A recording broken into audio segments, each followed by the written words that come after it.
One of the Russell Group universities of United Kingdom, the University of Southampton, will set up a campus in Greater Delhi soon. And to talk more about this, we're joined by the Vice President of the University of Southampton, Andrew Atherton. Also joining us is the acting British High Commissioner with us, Christina Scott, and also the Director of British Council, Alison Barret. Thank you all. Beginning with you first, Andrew. This is an exciting opportunity for students who often go to the United Kingdom. How important is it for you in terms of collaborating on initiatives like this? So for the students themselves, they'll get exactly the same degree here as they would do in Southampton, so it's exactly the same. For us, I think we're beginning to change the way that we look at universities and how universities operate. And so, whereas maybe the traditional model was that the students would come to the university, now in the next stage of development of universities, we very much are seeing the universities going to the student.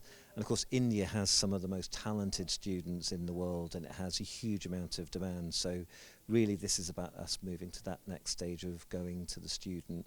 And we absolutely want to do this in collaboration and cooperation. We've already had really wonderful conversations with Indian universities around world-class research, with employers about premium placement for graduates when they graduate and finding the right job. So we want to be part of the system, we want to be one of the partners in that system, and we want to make sure that we can do it in a way that enhances opportunities in India itself. Christina, as you was talking about mutual recognition of degrees, there were various MOUs signed in 2022 to strengthen the educational ties between the two countries. What are the particular areas of focus that we're going to see in terms of education and bringing in more students to the fold?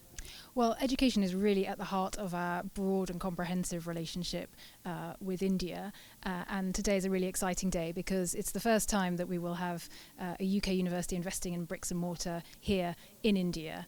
So it's a massive achievement by the university and by their collaborators here, the British Council, but also, of course, the Government of India. And it was great to hear from Dr. Jaishankar the centrality of education to the relationship. He really recognises that as an important part of building much closer links between our two countries.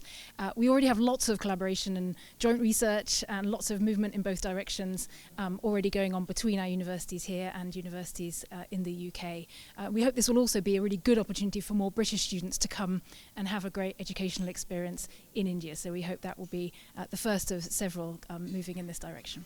As she points out, the task was cut out for the British Council, which has been present in India and has been doing a lot of different education ventures and programs between the two countries. Tell us about what kind of work went into this collaboration, a significant one though it is, but I'm sure it must have taken up a lot of work and moving mountains, if no less. So tell us about the workings and how you got to this point. Thank you very much. Well, it's a huge Herculean effort on behalf of the University of Southampton, the Government of India, the University Grants Commission.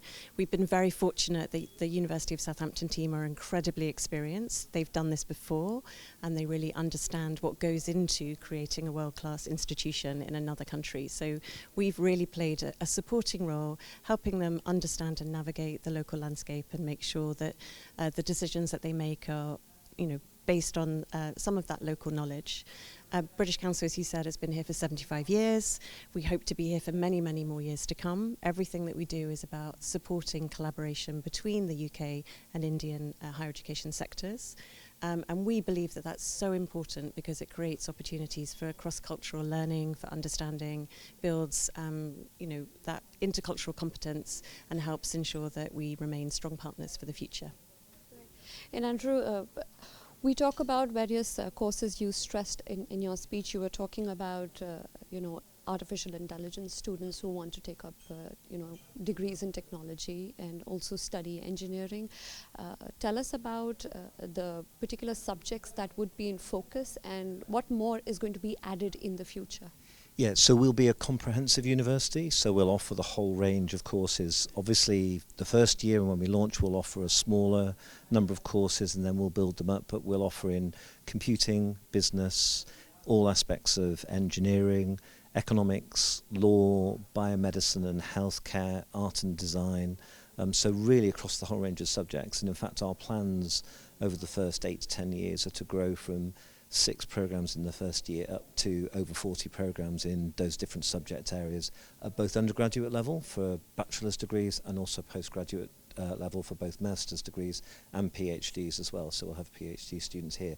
So the aim is to be a comprehensive university in the way that we are in the UK and in the way that a university will be anywhere to offer that choice and that range to all students.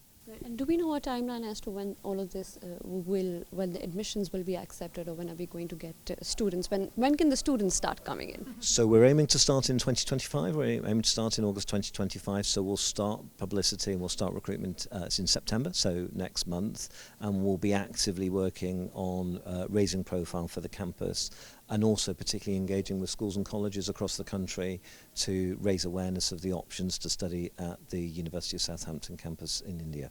Are we expecting more universities to come in? Well, I mean, I might ask Alison to kind of give her views, because she's the one who's talking on behalf of the British Council to universities. But what I would say is that the links that we have are already very deep in education, and our universities benefit enormously from the very close partnerships they already have right across the board. And we see that with the frequency in which universities come and visit us here in India.